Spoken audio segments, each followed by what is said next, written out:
Hey, what's going on, guys? Ryan here with the Rona Project. Haven't done a video in a while. Oh, excuse me. I'm very much winging it today. Didn't plan on making a video, but I've been recently catching a little bit of crap from friends and family who they give me shit for not keeping up on my YouTube channel. Like, man, you don't post any videos anymore. You really let that channel go, man. And I feel bad, and I tell them I don't have anything to post. I'm not, going deep into a project right now. I'm not putting the time and effort into a project to really update. I'm more or less just back into the working field, and I'm working now. I don't have time to stay on a project like I did when I was in Burlington, Kansas, when me and Anthony were creating the first volume of Rona. And so that's my excuse for why I don't make videos as often. And they had a really good comeback, and they said, well, you don't have to post videos that follow a project. You can post other videos, maybe sharing your knowledge in the subject of art and publishing. And that's kind of what I'm going to talk about today, and who knows where this will lead. I'm going to try to do a little bit more videos answering questions from you guys, and today's question I get is probably the #1 question that I get, and never really just came out there and tried to answer it. It's a tough question to answer, and it's, how do you get published? It's a very general and vague question. It's not easily answered, and I think it varies from artist to artist on how they got published. Our experience is unique, although most artists' experience in getting published is probably unique. Ours is unique in the sense that we had to do everything ourselves.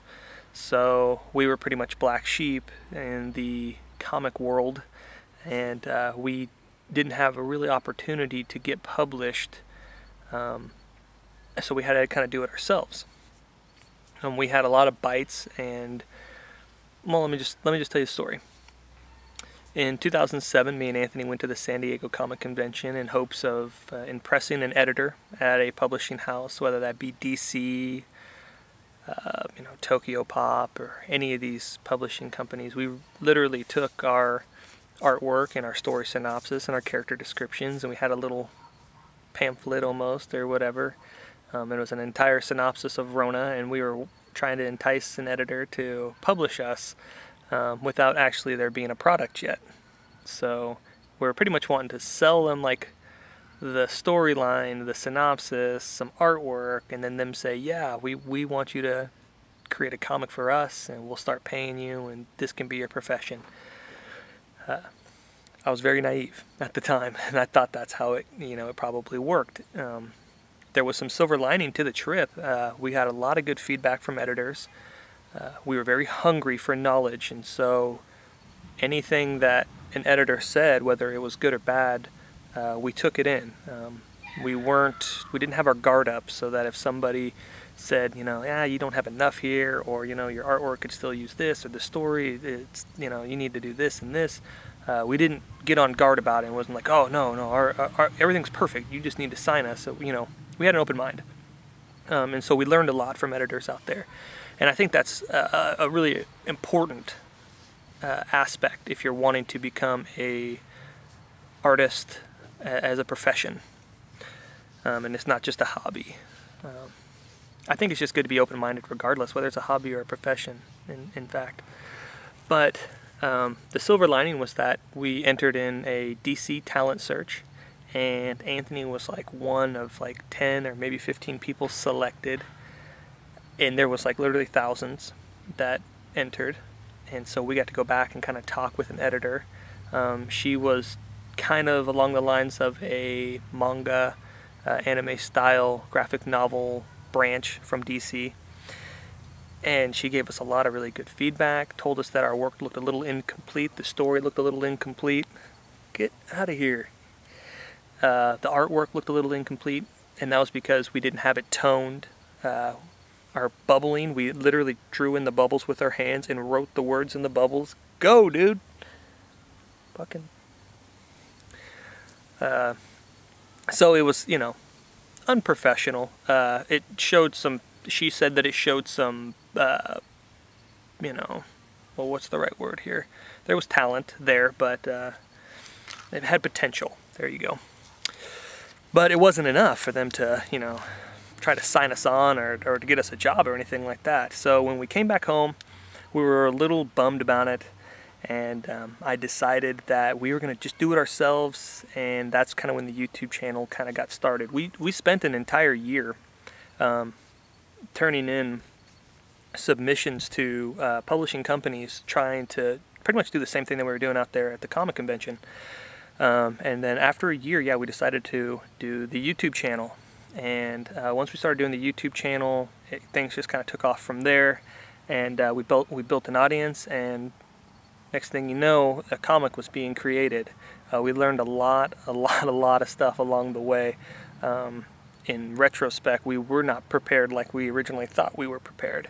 And due to the circumstances, with everything that's happened to Anthony and everything, it came down to a incomplete body of work, trying to take that body of work and turn it into a complete body of work. So it was an extra hard, it was extremely hard to finish it, you know. But in the publishing aspect of it, let me get to just the publishing aspect of it here. I'm getting way off track. Once we had decided, like, this is what we're going to go ahead and put forward as the first volume of Rona, and what we had was like our completed body of work, which, you know, all the artwork, all the pages were done, everything was toned and bubbled, and the words were put in, all that stuff. We were then looking to actually publish it. Now, there was multiple options out there, one of which is print-on-demand publishing. Places like CreateSpace and Lulu. If you don't know what those are, I suggest you get on Google and check them out. They are print-on-demand publishing companies who you send them your work, and then they will print it for you, send you a sample, you approve it, and when you go to sell a book or when you go to promote your book, you just lead them to CreateSpace's website where they have your book for sale, and they buy it from CreateSpace as opposed to you, and then CreateSpace or Lulu or whoever, whatever print-on-demand, Kablam, whatever print-on-demand company you go with, takes a percentage. I want to say the percentage was somewhere like 30, maybe 40% of it, plus they're going to make money on the shipping and on the printing of it. And I'm not saying it's a bad thing, especially if you lack the initial funds to print your own book. It's definitely print-on-demand, I think, is the most realistic and easiest way for somebody to go out there and get published, because they're not going to criticize your work. They may criticize how you give them the PDF, and they're going to want it to exact dimensions, to where all they pretty much have to do is just plug it into the machine and start printing copies. And print-on-demand, what that means is exactly what it says. When a copy is sold, they print a copy and then they ship it to the buyer. So that was a way that we kind of just thought we were going to go. I mean, me and Anthony assumed that we were going to go through CreateSpace, and we were going to do print-on-demand. Lo and behold, things changed once I started getting into CreateSpace. We had built a good body of followers, and I knew that we were destined to sell quite a few copies. I really didn't like working with CreateSpace. I have my CreateSpace hate video. There wasn't a lot of good customer support over there. They were very particular on exactly what they wanted and how they wanted it. And it wasn't that we weren't willing to try to make those things happen. It was just that they didn't give us enough information for us to help them or help ourselves try to get it done. They were very vague, and they didn't have time for us, you know, and it just kind of rubbed us the wrong way. And so we were like, you know what, piss on CreateSpace, we're going to do it a different way. The opportunity came up when Money Man at the time, someone had kind of came up and told us that they would fund the printing of the book, and we could go skip the publisher and just print the books ourselves and publish it ourselves. And so we opted for that.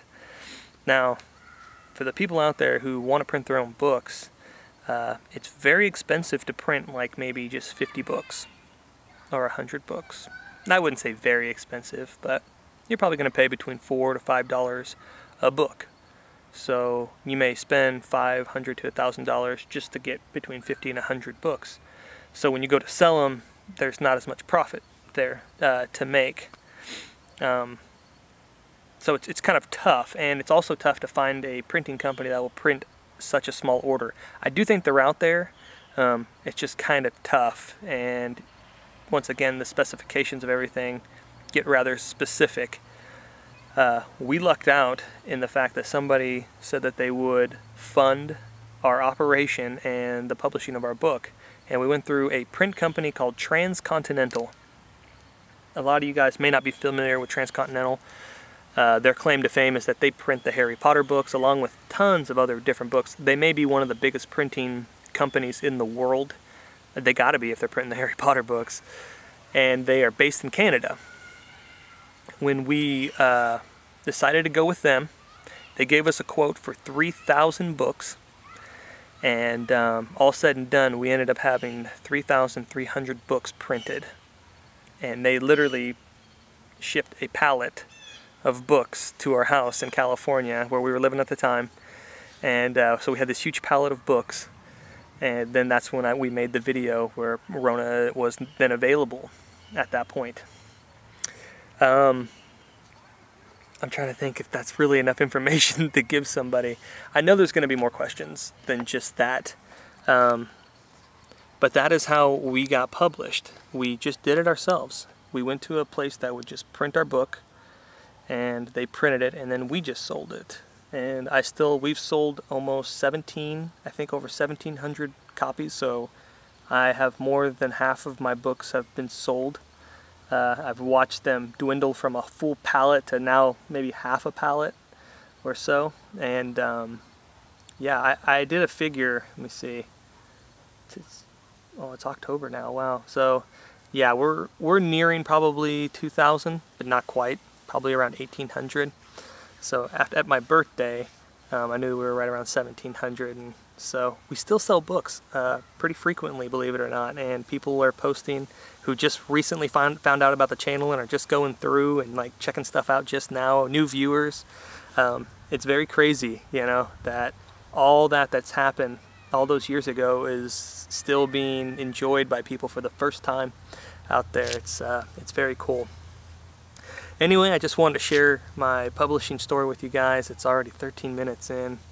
You know, I'm not really doing any serious, I'm not making any serious headway on a new project right now, but I do want to kind of keep videos going, you know. I have some knowledge. If you guys are interested and you have questions for me, I'm going to just make videos based off the questions that you guys leave down in the comments section below.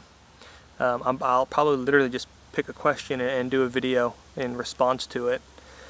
Another thing that I'm going to do is I'm going to start pinpointing some really talented artists out there who aren't getting some recognition that they deserve. I still have like 8 artists who told me that they would be willing to work with me on my next project. I've kind of like put them on the back burner, unfortunately, right now, and the least I can do to give back to them for that little bit of commitment that they have is I can point them out. I want to do just videos, make people aware that these guys are out there. They're very, very talented artists, and so I'm gonna just start posting videos, giving them a plug, you know, and having people go over there and check their work out. They're definitely deserving of it. And yeah, that's it for now, guys. Thanks for watching. Thanks for sticking around in the channel. I know things are kind of on the DL right now, but they will be coming back hopefully this winter. And you know, life, man, life. It's busy and time flies. It's unreal. All right, guys. We'll talk to you later. Peace.